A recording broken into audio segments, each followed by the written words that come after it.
Caught the thief? इन दोनों लड़कियों में से किसने इस चोर को पकड़ा होगा? क्या लगता है आपको, किसने इसको पकड़ा होगा जिस लड़के के हाथ की बंधी हुई है? ये लड़की जो ब्लैक टॉप वाली है वो कुछ ज्यादा ही गुस्से में दिख रही है, और जो दूसरी येलो टॉप वाली लड़की है वो ऐसा लग रहा है कि वो काफी डरी हुई है, उसे कुछ समझ नहीं आ रहा कि वो क्या करे।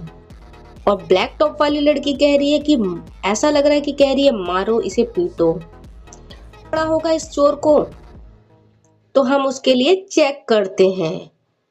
एक मिनट, देखते हैं इसके पर्स में क्या है।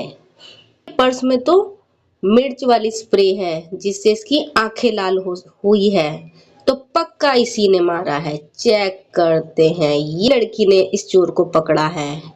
यस, इसकी आईज चेक करो। ये यस,